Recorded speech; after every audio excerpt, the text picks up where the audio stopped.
Yeah, we're recording now. So, Oh, how you great. doing? Good. How you doing, Ben? Not bad. Thanks for coming on. Yeah, happy to be here. Looking forward to it. Yeah. So, for those of you who don't know, Jordan is the manager in the Gordon College Mailroom, and your family's been here for a very long time. I know Yes. your father, John Tymann, is the athletic director. He graduated in '83. Dan Tymann, your uncle, also has held various positions here over the years. So, just to start, kind of tell me how the Tymann family came to Gordon. Sure. Well, as you said, there's been many Tymans here at Gordon for a very long time. I could probably list them all, but I would guarantee I'd be missing a few. But to do them off the top of my head, I know my dad was one of the first to come here. He attended as a student and then quickly, right after graduating, worked here. I know he and my mom were RDs for a couple of years in Bromley. So that was like their first house together after they got married. And he went away and did some other jobs, but came back soon after. And he's done so many positions on campus. He ran development for a while, and that's the job he had right before he transitioned to athletics, which he loves doing. He's one of those people that just really loves the job that he's in and enjoys every day that he gets to be able to spend here. And that was kind of the excitement that I got from him that made me really excited to be here as well. Shortly after he was here, my Uncle Dan worked here. My cousin Sarah attended here and worked here as an RD. My aunt and uncle met here while they were attending campus here. Another aunt of mine worked in CTS. So we've been here for quite a while, and many of us. My own family, my brother and my sister have also attended here. So I think it's a tradition that's going to keep going. So it's pretty nice. So, were you always destined to come to Gordon, pretty much? Pretty much, yeah. And it was never like mandated to me by my dad. Like I had to come here. I have two siblings that chose not to come here just because there have been so many, and they like to be quote unquote different. I read that as difficult, but that's just a fun joke. But yeah, no, just from a young age, I remember it was my seventh grade science class. My teacher was telling us about how we were going to have to soon prepare for thinking about college and in high school, getting them to that mindset of where we're going to go. And she asked each one of us where we were in that planning phase yet. And I remember just saying, oh, well, I'm going to Gordon College. And I was in seventh grade. I feel like that's just been something I've known for a very long time. I remember being on this campus, like growing up here, going to a lot of events for different things, and so I was very familiar with it. I think that's what drew me to wanting to come here in the first place, just being so familiar, just knowing the campus like the back of my hand, and just feeling like it was something that I knew and could call home. I was never someone that was like super outgoing as a kid and didn't really like sleepovers or anything. So just to be able to feel like I was going away from home but still being at a place that felt like home was important to me. And that was just something that was always something that was important. So I applied to come here, early decision. I think it was like mid-November. Got the acceptance letter a month later, and like just was pretty much checked out for the rest of my senior year because I was like, oh, well, I'm good. I'm going to college, so that's what I'm looking forward to. Did you apply anywhere else? No.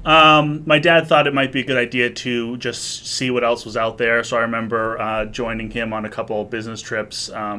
In particular, I remember looking at Biola College, and for a while, I always said that like 95%, I was 95% sure I was going to be coming to Gordon, but there was that 5% that was just like, well, let's just see what's maybe out there. And that 5% largely was considering either West Palm Beach Atlantic or Emerson in Boston, but only very briefly. It was really just so that I wasn't, just shutting myself off from other possibilities. But besides the occasional campus visit and looking at a different brochure here and there that would come to me in the mail, I was pretty much set on coming here. Something that I don't know, maybe you told me earlier, but I guess I'd forgotten. Something that we have in common is you were a communication arts major. Tell me a little bit about your experience in the program and just generally speaking at Gordon as well, and why you chose that as your major. Absolutely. Yeah, it was actually, I don't remember when it was instituted. I think it was not super new when I came in, but it was on the newer side of the majors. When I went to go to Gordon, my dad was just like, yeah, you're probably going to want to be a comm major. He told me that, just knowing what my interests were and the things that I like to do. He was just like, this is the one for you. I didn't really know what it meant. Like, to me, communication is such a broad term, and I think that goes towards what the major is in general. It's certainly a major that can be applicable to a lot of different things. It's got a lot of outlets in the world and a lot of applications for real world experience, but just vague enough where it doesn't like immediately draw to mind what it is you're accomplishing with that major. But I think that's what I liked about it. It was just so broad. And when I started taking classes, like, oh yeah, no, this is the kind of stuff that I was drawn to even before. I just didn't like have the language to attach to it. I didn't have the name to go with it. So I loved every minute of my comm classes. I wish I could have taken more, and I just really enjoyed my time here. Yeah, so are there any other experiences from your 4 years here that you feel are worth mentioning? Yeah, sure. You know what? I was also a major in biblical studies, biblical and theological studies. Oh, so you doubled? I double majored, Okay, yeah. I didn't know that. Yeah, I started in comm, and that's what I declared myself going in. But the first semester, I really felt like I wanted to do more than just one major. And I wasn't really sure what I was going to do yet, so I was kind of like dipping my toe into different areas. For a while, I was considering sociology. I really liked my sociology class in high school, so I was really leaning towards that, and I was trying to decide, do I want to minor in it? Do I want to double major in it? And then all of a sudden, I took my intro to Old Testament and New Testament classes. I thought that those were just like, well, that's stuff that I learned in Sunday school growing up. Like, what am I going to gain from that? I was actually like thinking, really? Like, aren't we all on the same page here? Like, do we really need these classes as part of our core? And I took them and I loved them. I loved them so much. It opened my eyes to what studying the Bible could be and just gave me a new lens to appreciate all of that. And I was just like, this is what I want to spend my time doing also. So it was pretty early on in my second semester here as a freshman, I decided, you know what, I'm going to double major and I'm going to be a Bible major too. There was never really any goal to pursue that further than college, but just having the knowledge and learning those skills were something that was really important to me. So I equally loved those classes as well. So you graduated in 12, correct? Correct, So- yeah. Technically, though, there was one class that I took where I had enough credits to graduate, and I was doing an independent study for my Bible major. But in order to get the major itself, I had to finish this independent study class, and I was so busy my senior year with other extracurriculars that I just didn't have time to do it. So I was just like, well, do I graduate without the major and just chalk all those up to like extra credits, or do I try to finish this over the summer? And it was one of those things where I couldn't even get a minor in Bible if I hadn't finished this class. So I was just like, well, I want to do it. So technically I walked and graduated in 2012, but I had to complete the class over the summer. And so I think technically I'm considered a December grad, but that's a long story short. Did you do any extracurricular stuff like you were mentioning? Oh, yeah, tons. It was really interesting because I was never that person in high school. I was never one to be in clubs or groups or anything. I did some stuff here or there, but in college I really just went for it. I remember I worked in the Levita Rock Gym for a while. I had a lot of jobs on campus, but I'd say probably the biggest thing I spent my time doing was CEC, Campus Events Council. I worked there my junior year as the events coordinator and my senior year as the director. I have to ask because your father's the athletic director. Yeah. Did you play any sports, or did you want to play anything? No, Coming to no. I've never been one to like sports. It's what I think makes my relationship with my father very interesting because we get along very well, but my brothers are definitely more suited to the athletic side of the things. I was definitely more of the arts and, theater kind of ratio. I played sports when I was younger, probably till like 6th grade, but I just never had an interest or aptitude, so I stopped doing that very quickly. So you came into the mailroom last year. Mm-hmm. Kind of fill in that gap between when you graduated and when you came back? Did you go into the communications field? What were you doing? Yeah, I mean, because I didn't have a clear vision of what I wanted to do for a career, I was kind of just jumping around to wherever I could best fit.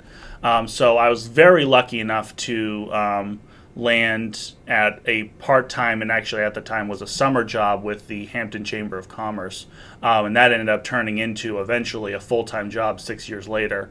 But I was always there pretty much from graduation till I came back here. But I also had some other jobs in between. Namely, I came back between 2014 and 2017 to work at the library as the evening circulation desk attendant. And that was a lot of fun, and it just renewed my interest in wanting to come here again. So how did you hear that there was an opening in the mailroom? Honestly, I was just at the time looking for something new. I had felt that my time at the chamber had run its course and was looking for a new challenge, a new opportunity, and I was just like applying everywhere. And I always would check job openings at Gordon because I always felt like that was the place I wanted to be most. And it just so happened that they were hiring a mailroom manager. And right before leaving my last job, I kept saying, you know what I think I'd like to do and where I have the skill set for is working at a post office somewhere. So I actually explored working at a post office for a little while.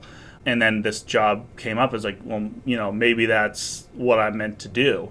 And sure enough, through a very tricky application process provided by Chris Jones, I was able to get the job, and I've been doing it ever since, and I love it. So I definitely feel like God has placed me here, and this is where I'm meant to be.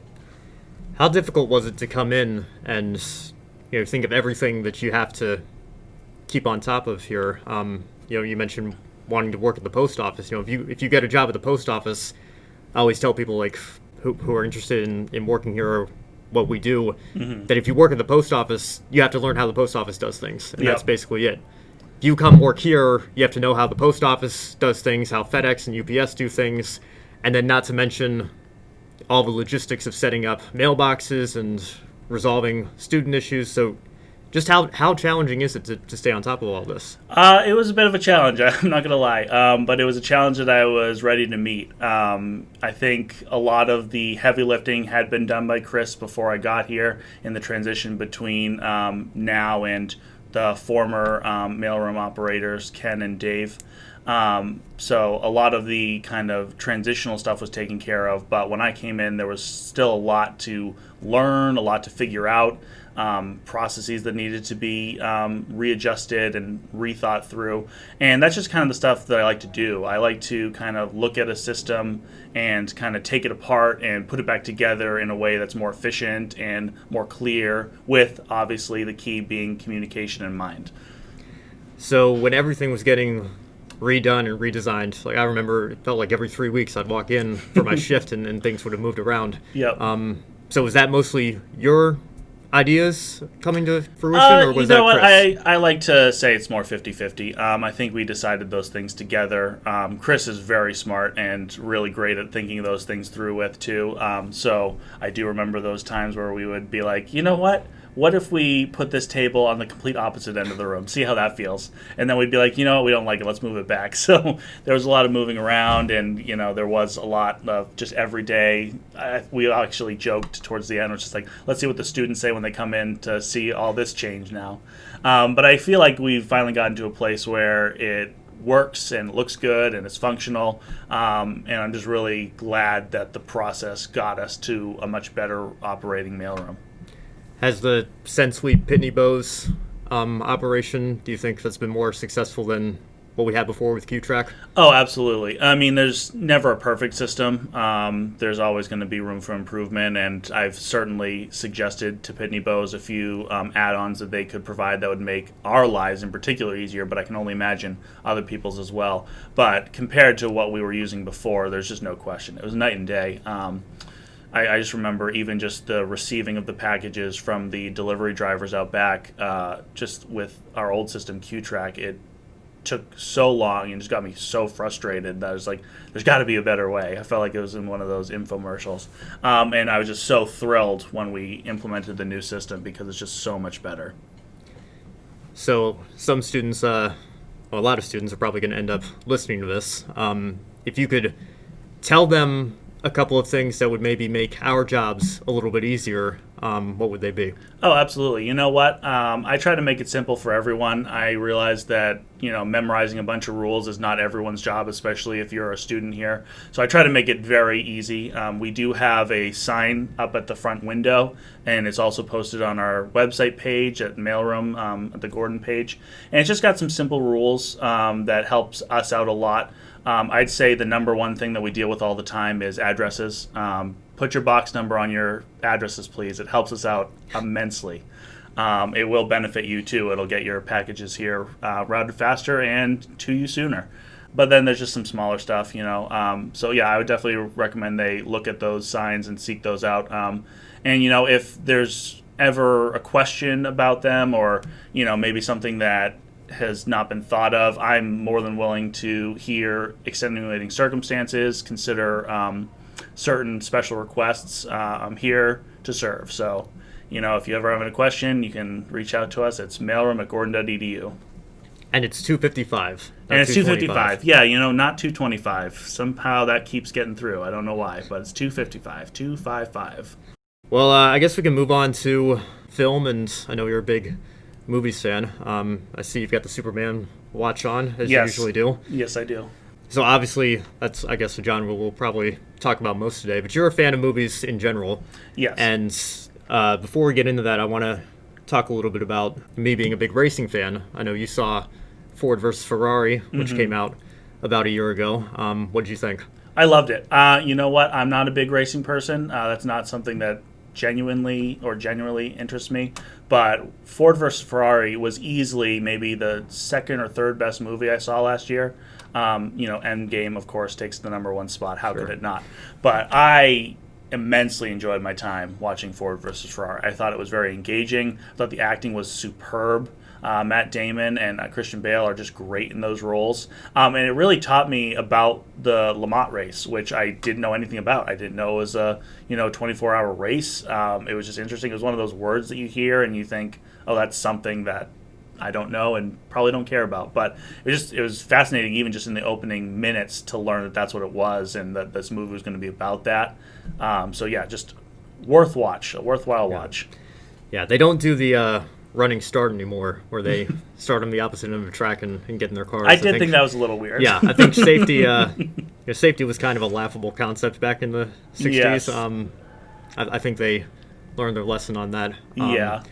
And I just can't believe that they it only used to be 2 drivers per car. Oh, yeah. Like, I think, an 8-hour average time, now it's being 3 drivers, that must take its toll on people. Absolutely. But to have 2 drivers only sharing that role and have to average 12 hours each is just crazy to think about. Mm-hmm. And like you said, I think Matt Damon or Christian Bale, between the two of them, one of them should have gotten an Oscar. I agree. It was very well done.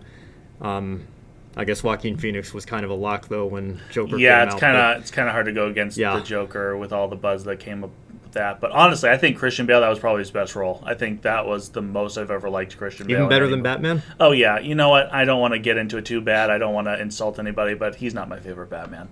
Who is? You know what? It's got to be Kevin Conroy, the animated voice. That's just who Batman is to me. I think he perfectly encapsulates what Batman is. But if I had to go live action, I'd say probably 89 Batman with Michael Keaton. That one's my favorite. Sure. Yeah, well, that's a nice segue into the superhero stuff. So I can just tell you, from my perspective, I know much more about Marvel than DC because I'm still very new into the superhero genre. Actually, just today, to get ready for the show, I was watching the Amazing Spider-Man films. Oh, that's too bad for you. Yeah. Yeah, I don't know. I didn't hate the first one that much. And even the second one, I didn't hate it as much as I was kind of anticipating I would. But just the fact that they kill off Gwen Stacy and then, that's it. Like, it'd be one thing if maybe they were going to make a third film, which I know they were planning to do at the time. But just the fact that that's just kind of the last thing that happens is just It's like, well, that's depressing. Yeah, you know? you know what? It's such a good storyline in the comics, the Gwen Stacy death arc, especially since it was like the first time it had ever happened in anything. A lot of people point to that as the end of the Silver Age of comics because, up until then, all the characters were safe. You didn't ever have to worry about their death being permanent. It was one of those like, oh, they might disappear in this one issue, but they'll be back next week. Don't worry about it.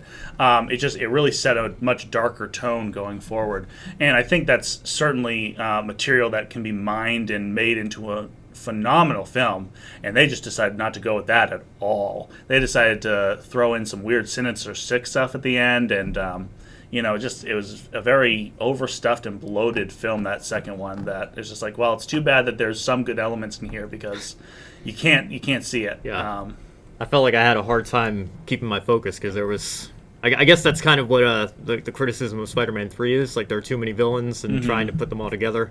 So, yeah, it was difficult for me to do that. Yeah, no, it's tough, and I think the Amazing Spider-Man 2 being compared to Spider-Man 3 is very apt. I think they both share a lot of the same problems, which is so weird that they decided to make those same decisions 10 years later with Amazing Spider-Man 2, because they already learned those lessons, before with the third one.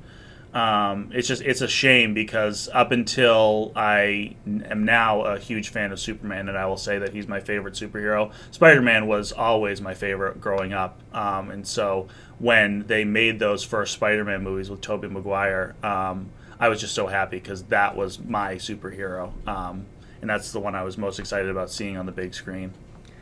So nowadays, do you consider yourself more of a DC guy or a Marvel guy? I don't like to pick either or. I like to consider myself both. That being said, I think what DC is doing with their movies are just awful. I can't. I would love to see a great DC movie. I really would. It's something that I look forward to all the time. As I just said moments ago, Superman's my favorite character. I'd love to see his character be done justice on the big screen. Pun intended, I guess. Yeah. But you know what? I think the biggest problem with the DC movies was Zack Snyder, honestly. I think he's the problem. He set the tone for that entire franchise, just like how Iron Man and those movies set the tone for their universe. And I think the tone that Zack Snyder set is just very dour and dark and twisted. And he always likes to take this like deconstructionist method. And it's just like, you know what? Deconstruction's fun sometimes. It's a fun tool to play with. But like sometimes you want to see the whole thing fully cooked before you start to take it apart. Yeah, I have all of them. I'm very good at collecting movies. I'm not as good at watching them, but I still have yet to see a single DCEU movie, which, I don't know, they're on my list, but not clearly towards the top where with I some actually get around exceptions, to it. they're probably skippable. Yeah, I've heard Shazam was pretty good. I liked Shazam. You know what? I felt like there was a point there where they were making a turn. It started with Wonder Woman. I don't love Wonder Woman, but I would say it's like a solid B. It's certainly a step in the right direction, and I think from then on they were really doing great. Aquaman, Shazam, they're flawed movies, sure, but they're incredibly fun. I mean, you can sit and watch that, and the time just flies by. And it's just really disappointing to me that their next big thing is to redo Justice League, which is probably the worst abomination committed to film. But hey, that's worth $70 million, right? Like that's what people want to see. Yeah. Yeah. So I guess shifting gears over to Marvel. Generally speaking, not even just Spider-Man. What's your favorite film in the MCU? Oh, you know what? I do rank them. I have a lot of fun ranking things. I do it in my free time all the time. So at the top of my list right now is Endgame. A lot of people that I rank these films with, when we first saw Infinity War, they're just like, oh, that's the best one. And I was like, you know what? I'm going to hold out because I think it's Endgame. And sure enough, it gave me everything I wanted and more. But, right below that, I would say Spider-Man Homecoming is fantastic. I love Guardians of the Galaxy. Captain America Winter Soldier is really good. The original Avengers is just amazing at what that accomplished. And for that same reason, I think the original Iron Man is quite a feat. How do you feel about the Incredible Hulk? I have to ask because it's my favorite character, and I Oh, I'll really? go to my grave bitter that he's only gotten one solo movie in the MCU. Yeah, that's a bummer. That is a character that certainly deserves more, I think. The Incredible Hulk at the time. Now, keep in mind, it was the second in this new string of Marvel movies. So at the time, just the fact that it was in the same universe for just like the 2 seconds at the end was just amazing to me. That is still my favorite end credit scene when Tony Stark shows up to talk to Thunderbolt Ross in that bar.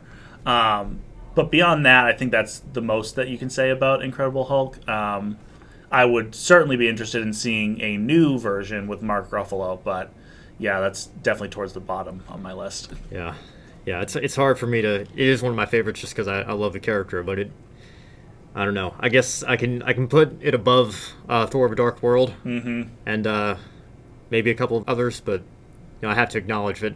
And I guess, like you said, it has the disadvantage of being made so early in the franchise before.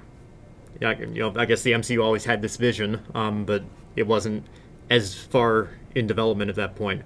So it was kind of difficult to make, I guess, from that perspective. Yeah. And then you have the actor change, which is Yeah, it doesn't help. yeah.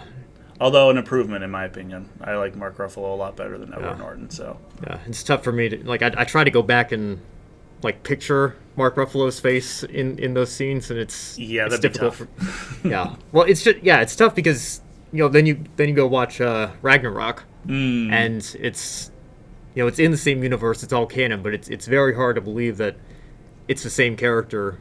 Yeah, in those two movies. That's a bit of a mental leap. Yeah, but I do enjoy seeing General Ross's origin in the franchise, and also Peter's teacher, Mr. Harrington. Oh yeah, that's a fun little Easter egg. Yeah, I think Kevin Feige confirmed on a forum board or something that I always it's supposed to be imagine the same character. But I always imagine those when they come out. He kind of consults his big book of canon or whatever, and it's just I don't see why not. So he just says yes. The same thing with Peter Parker being the Iron Man kid at the end of Iron Man 2. It's that doesn't hurt anything, and it adds stuff to it. So it's it probably wasn't intended at the time, but it's a fun little thing. It's just there's no reason it can't be. So yeah. So what are you looking forward to most with Phase 4? And I know everything keeps getting pushed back because of COVID and theater delays and everything, but what project that's in development is the one that's most interesting to you right now? You know what? I'm most interested. I mean, Spider-Man, always. Anything Spider-Man I'm looking forward to, even though it's in the hands of Sony right now. But you know what? Besides Spider-Man, the things that I'm looking forward to the most are WandaVision and anything with Doctor Strange. I feel like those characters have been underrepresented so far, and they're very powerful characters in the comics. So I'm really looking forward to them exploring their backgrounds and expanding on their powers, because I think some really good story can be mined from those things. And the TV shows just are very interesting to me. Often I'm watching a Marvel movie and I go, you know what, this is great for 2 hours, but imagine how great it would be for 8 hours, And I'm 100% sincere. I think that there are some themes that you could really tease out. I think it was great that the idea of Tony and Cap's kind of rift started a lot earlier than Civil War and lasted after, because then you can really feel like there's a whole complete arc to it. And it's not something that's going to start and end in a 1.5 to 2 hour movie. Yeah, so let's circle back to Spider-Man. How do you feel about Sony?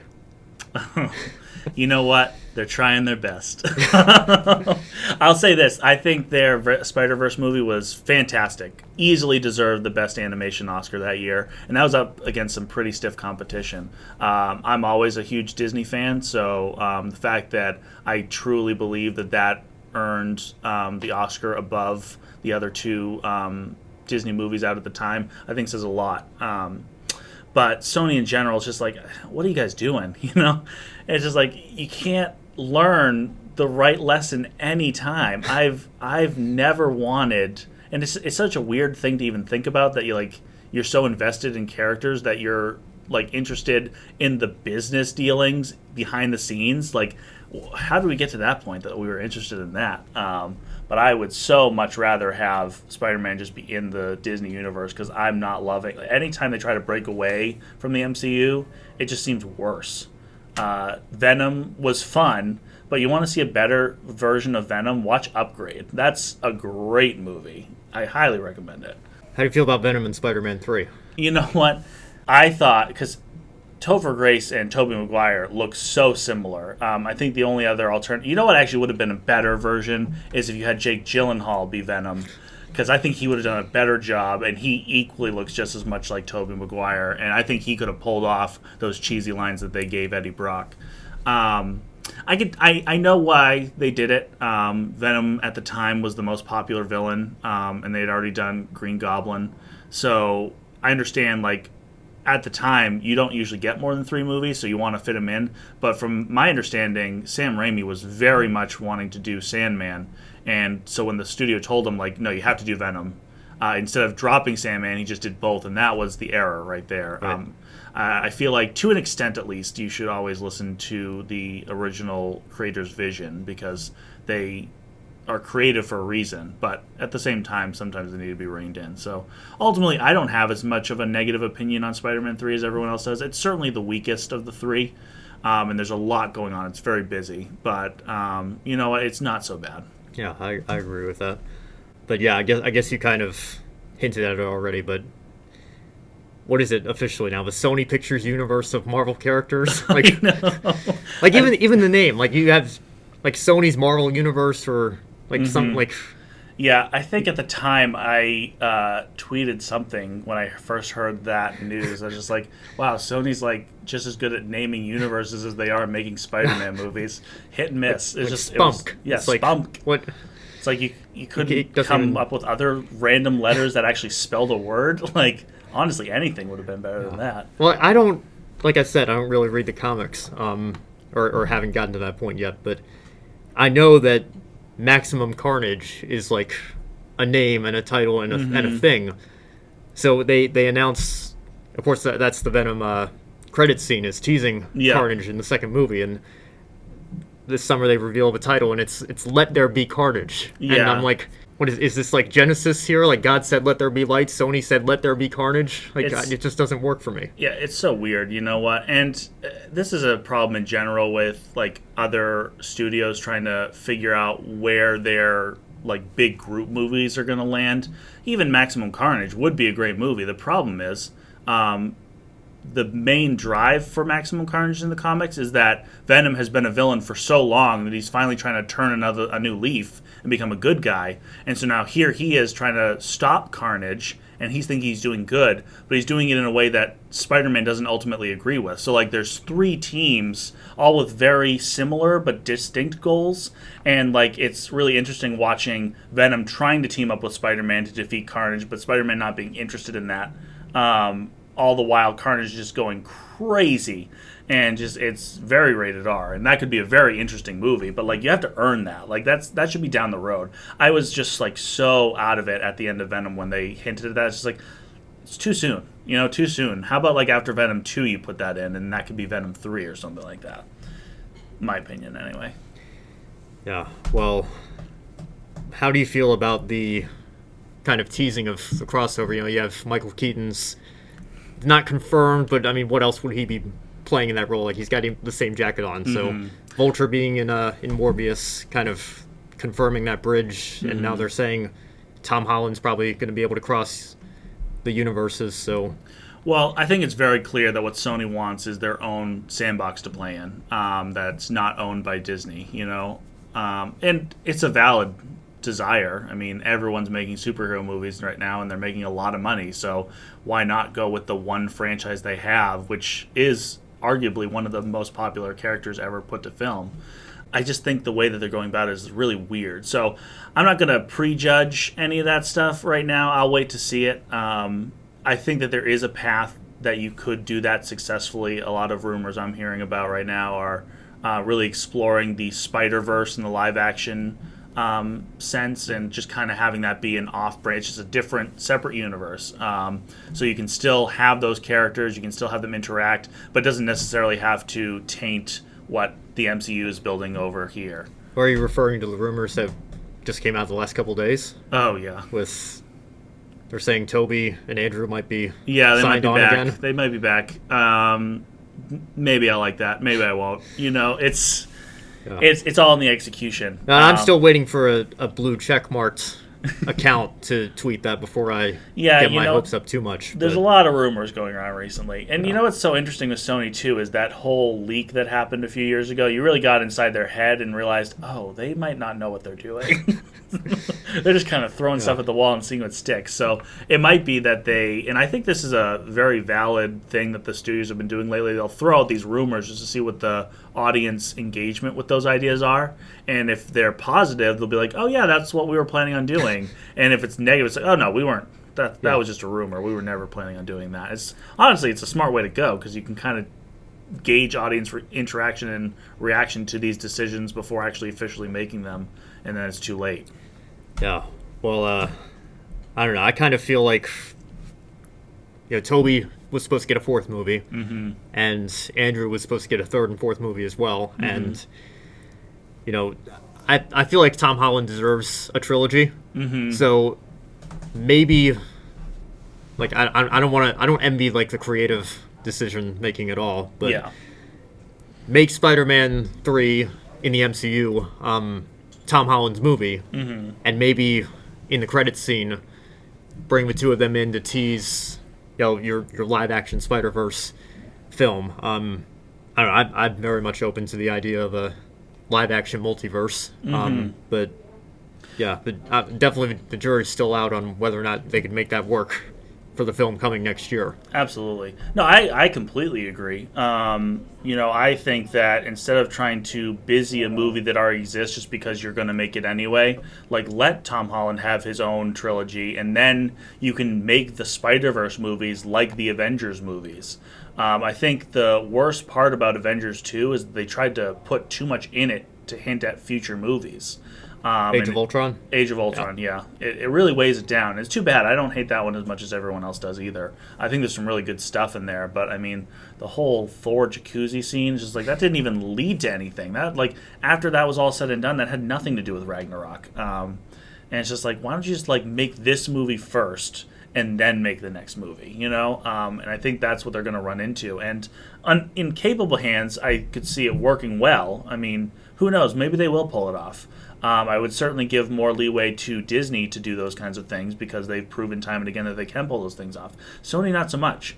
It'll be very interesting if this cameo fest that they're planning is even any good. But if it is, it'll be amazing, Who knows? I guess we'll just have to wait and see. No. Well, and the Doctor Strange sequel title it literally has multiverse in the name, and now they're saying Benedict Cumberbatch might be signed on for Spider-Man 3. So I wouldn't doubt it. Honestly, it seems like the deal that they've put in place between Disney and Sony certainly lends itself to, like, you can have one of our toys to play with in your own movie, and then that's what's going to keep this profitable. Well, that was my reaction when I saw Michael Keaton in the Morbius trailer. Is like, Sony and Disney clearly worked something out or found a way to come to terms with each other. Yeah. Yeah, and then you have because Jared Leto is signed on to play Michael Morbius, and like, all the YouTube comments in the trailer were saying like, what Marvel fans see, Morbius meets Vulture, and then what DC fans see, Joker meets Batman. Yep. Yeah, but I guess again, I haven't seen Suicide Squad, but I guess his Joker is generally considered the weakest. You know what? It's one of those things. It's an argument that happens over and over again. Anytime a casting announcement comes out, somebody's announced and they go, "That's not who I was thinking in my own head. I hate this." And it's just like, well, that's not fair. You got to give him a shot. And the same, and it's especially for the role of the Joker. This has already happened. It happened with Jack Nicholson. It happened with Heath Ledger. So when it happened with Jared Leto, I think the wiser heads were just like, well, let's wait and see. And then I remember where I was when they released that promotional video where he was wearing the purple gloves that looked like dish gloves and the tattoos all over his face and the teeth grills. I was just like, no, there's no way this is a good Joker. Like, I don't care. I haven't seen a second of footage, and I can tell you this is going to be a bad Joker right off the bat. And it was exactly what I expected. Yeah, so I have a little bit of time left. It's actually it's funny working in the mailroom. I guess we've seen the some of the Amazon boxes coming in have been promoting the new Avengers game. So are you a video game guy at all? I am. You know what? I've always been a video game guy. Since I was really little, our neighbor gave us a Super Nintendo. It just kind of started from there. I've always been a pretty big Nintendo guy. I got into Xbox for a while. I've played a couple PlayStation stuff, like Kingdom Hearts, I think, but never been a huge PlayStation person, which is really unfortunate because they have all the good Spider-Man games now. I almost bought a PlayStation 4 on Black Friday a couple of years ago just so I could play that new Spider-Man game because it looks so awesome. But yeah, I mean, the new Avengers game looks interesting. I'm going to kind of wait to see what the engagement is with that. Have you played it yet? I haven't. I thought about getting it, and I'm fortunate. I got an Xbox One a few years ago, and then it was like I kind of put all my eggs in one basket. Like I got a PS4 with Spider-Man for Christmas, and that was like the only gift under the tree for me that year. But yeah, I'm waiting. I don't know if I'm going to get the PS5 at launch yet, but I'm waiting for it, and I'm definitely going to get the Avengers game for the PlayStation console because Spider-Man's a PlayStation exclusive. So if I have access to both consoles, then why would I go the Xbox version when I'm not going to get Spider-Man? Absolutely. Which I guess that's Sony playing hardball again with their character. But Yeah. Oh, Sony. yeah, yeah. I actually I haven't gotten the chance to play it yet, but I do have the Amazing Spider-Man 2 Xbox One game. You know what? Unlike the movies, I think the first one is better. The Amazing Spider-Man 1 game is better than the second one. So you say the second Amazing Spider-Man movie is better than the original? The game is. The game is. Yeah. Okay. So actually no. So it's not the reverse. Sorry, that I misspoke. Yeah, sure. I thought the game would be better, but it wasn't. It's the number one is both better in each way. So yeah. Yeah. Yeah, I remember I was in GameStop a couple of years ago, like I guess right when the Spider-Man game came out, and somebody asked if they had the game for Xbox, and the GameStop clerk had to say, no, but we have the Amazing Spider-Man 2 for the Xbox One, and I'm thinking to myself, well, that's not going to be the same experience at all. No. You'd think with like the newer technology, and they're always improving those games, that the newer one would be better. But I think the web swinging mechanics were just awful. Like I didn't get past like the tutorial in that second game, but I actually had more fun than I thought I would in the first one. It was a good time. What other games do you play besides the superhero ones? I love Bioshock Infinite. I have played that game like 3 times all the way through, and it's just fantastic. I think the details and the storytelling in that game are just phenomenal. I love just walking around the town, especially in the beginning, and just like looking at all the little like hidden Easter eggs and details that they put in that game. I could just look at it, and the music is great, and the visuals are just fantastic. So definitely like my top 5, one of my best games ever. I also really love the new Tomb Raider games. Those ones are made very well, and I enjoy playing each and every one of those. All right, well, that's pretty much all I've got on my rundown here. So, Jordan, thank you for taking the time out of your evening to come on. I know you've got a bit of a long commute, so thanks for staying a little bit later this afternoon. Yeah, no problem. Thank you for having me. It was a lot of fun.